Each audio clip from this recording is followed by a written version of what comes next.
আচ্ছা, কবিতা পড়া মানেই নাকি সময় নষ্ট করা, কবিতা নাকি সকল মিথ্যার জনক। আবার এমনও বলা হচ্ছে যে কবিতা নাকি সকল অপরাধের মূল। এটি কে বলছেন? এটি কিন্তু আমি আপনি বলছি না, এটা বলছেন স্টিফেন গোসান। এবং ওনার কথাগুলোকে অপোজ করে লেখা আজকের criticism and apology for poetry লিখেছেন কে? Sir Philip Sidney. Okay, and apology for poetry, দেখেন এটা হচ্ছে আমাদের রাইটার স্যার ফিলিপ সিডনি লিখেছেন। কেন? এই যে আগে কথাগুলো বললাম যে স্টিফেন গোসান কি করেছিল, একটা বই লিখেছিল যেটার নাম দেওয়া হয়েছিল দ্য স্কুল অফ অ্যাবিউজ। চিন্তা করেন, অ্যাবিউজ করা মানে কোনো কিছুকে হনন করা, যেটা মানে খারাপ কোনো কিছু। তাহলে কি দাঁড়াচ্ছে? The school of abuse. আর স্কুল বলতে বিদ্যালয় এমনটা না, মানে কবিতাটাকে বলা হচ্ছে যে সকল অপকর্ম বা অনিষ্টের মূল, এমন কোনো একটা নামে স্টিফেন গোসান কী করেন, একটা বই লিখেন। এবার আমাদের রাইটার স্যার ফিলিপ সিডনি ভাবলেন যে এটা তো মিথ্যাচার, এটা হতে পারে না, এবং একজন লেখক হিসেবে, কবি হিসেবে এটা তো আমি করতে দিতেই পারি না। তখন তিনি লিখতে শুরু করলেন 1580 সালে an apology for poetry, and then এটা পাবলিশ করে 1595 সালে। ওকে, তো এটা অ্যাকচুয়ালি এলিজাবেথান পিরিয়ড। ওই সময়ে এলিজাবেথান পিরিয়ডের কিছু রাইটার কবিতাকে একটু ছোট করে দেখছিল, বা কবিতাকে নিয়ে যত অপপ্রচার চালানো যায় এই কাজটা কিন্তু করছিলেন। তখন স্যার ফিলিপ সিডনি ভাবলেন যে না, আমাকে কি করতে হবে, কবিতাকে ঠিক কবিতার যে পারফেক্ট প্লেস, রাইট প্লেস, সেটা দিতে হবে। মানে কবিতাকে আমি অযথা অনেক হাইলাইট করছি এমনটা না, কবিতার যেটা প্রাপ্য প্লেস, পারফেক্ট বা রাইট প্লেস অফ পোয়েম, সেটা আমাকে প্রতিষ্ঠিত করতে হবে। এই জন্যই তিনি লিখলেন অ্যান অ্যাপোলজি ফর পোয়েট্রি। এবং এইখানে তিনি তোমার স্টিফেন গোসানের যে বিশেষ করে 4টা মূল পয়েন্টকে অপোজ করেছেন, সেটা নিয়ে তো আমরা আলোচনা করব। তো আমাদের রাইটার সিডনি কি বলছেন দেখো। কবিতাকে উনি বলছেন যে মোনার্চ অফ আর্টস। মোনার্চ বলতে অ্যাকচুয়ালি কিং, যে আর্টের রাজাই তো কবিতা। আচ্ছা, পৃথিবীতে যখন প্রথম জ্ঞান চর্চা শুরু হয়েছিল তখন কিন্তু কবিতা দিয়েই শুরু হয়েছিল।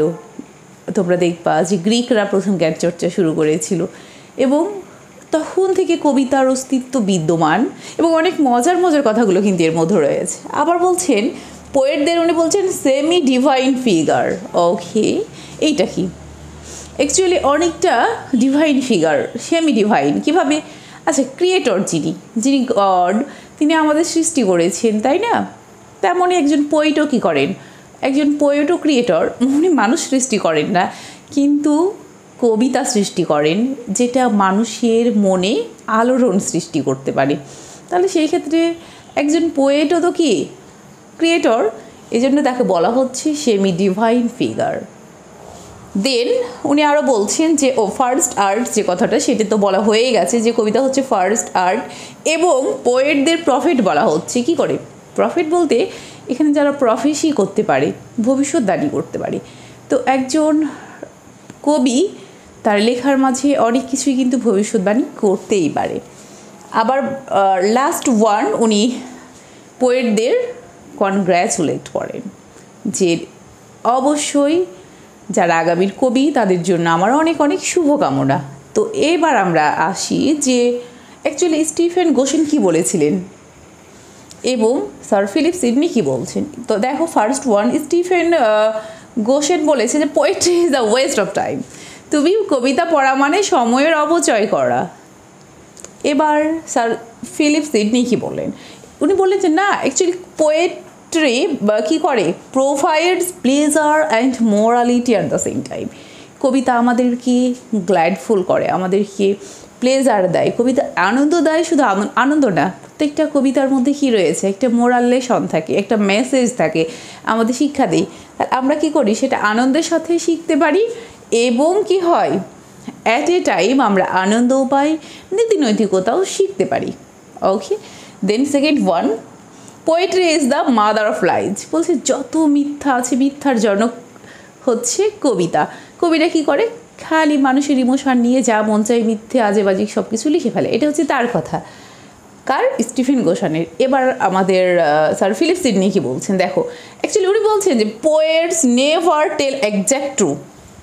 উনি বলছেন আমরা কবিরা কিন্তু কখনো এটা বলি না যে আমি সত্যবাদী। আমরা কবি মানে আমার কাজ ইমাজিনেশন ক্রিয়েট করা, আমরা ক্রিয়েট করি এবং আমরা কখনো এক্স্যাক্ট ট্রু যে এটাই ঘটবে এমনটা বলি না। আমরা বলি কি ইট মে হ্যাপেন, এটা ঘটতে পারে। কবি কি বলে যে এই জিনিসটা ঘটতে পারে, বা উনি তার ফিলিংস বর্ণনা করেন। হ্যাঁ, তার মানে উনি বলেন না যে যেটা আমি যেটা বলছি আমার কাছে যা মনে হচ্ছে ইটস ওয়াল রাইট। এটা তো আমি নিজেই বলি না, আমি পোয়েট নিজেই যেখানে এটা বলি না, তাহলে আপনি কেন আমাকে বলবেন যে আমি মিথ্যে বলছি? কারণ আমি তো নিজেই এটা বলি না যে হ্যাঁ আমি সত্য বলছি। নিশ্চয়ই বুঝতে পেরেছো ব্যাপারটা। থার্ড ওয়ান দেখো যে it is a nurse of abuse.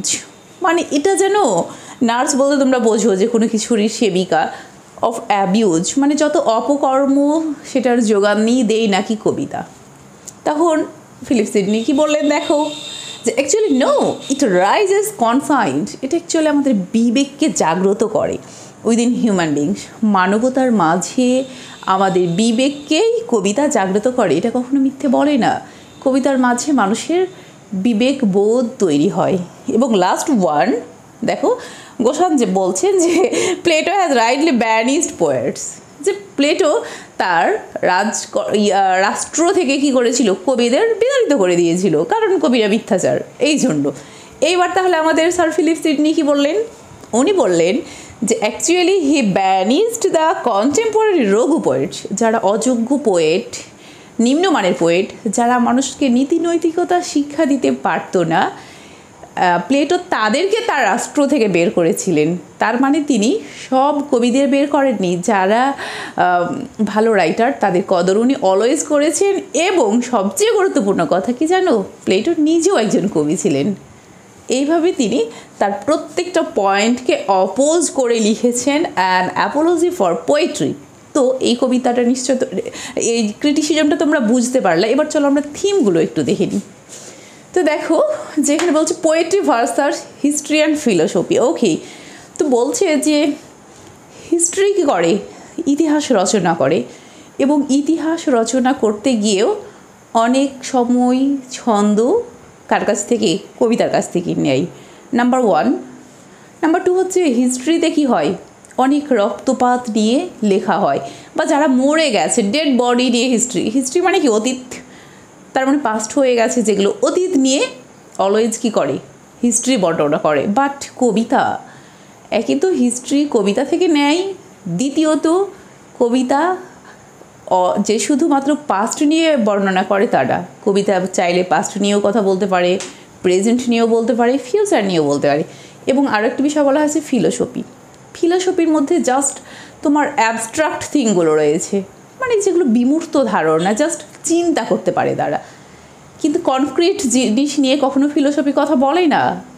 কিন্তু কবিতা দেখো, কবিতা অবশ্যই অ্যাবস্ট্রাক্ট এবং কনক্রিট দুই রকম জিনিস নিয়েই কথা বলে। আবার ফিলোসফাররাও কী করেছেন, তাদের অনেক দার্শনিক উক্তিতে কবিতা থেকে তথ্য নিয়ে উক্তি সাজিয়েছেন, আর যার কারণেই তারা এত ফেমাস।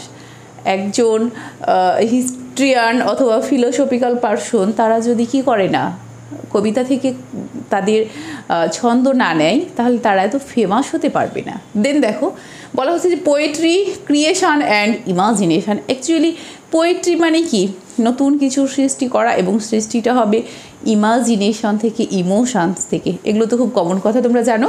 এবং ডিফেন্ডিং পোয়েট্রি, এটার মোস্ট হচ্ছে ইম্পর্টেন্ট থিমই ডিফেন্ডিং পোয়েট্রি। পোয়েট্রিকে তিনি এখানে কী করেছেন, ডিফেন্ড করেছেন, প্রতিরক্ষা করেছেন। কারণ পোয়েট্রিকে কী করে দেওয়া হচ্ছিল, একেবারে পচিয়ে দেওয়া হচ্ছিল, ব্যানিশ করে দেওয়া হচ্ছিল।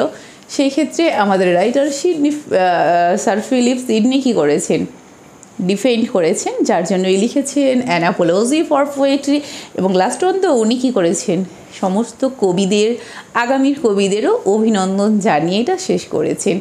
তো শিক্ষার্থী বন্ধুরা, আশা করি তোমরা এটা বুঝতে পেরেছো। আজ এই পর্যন্তই। আল্লাহ হাফেজ।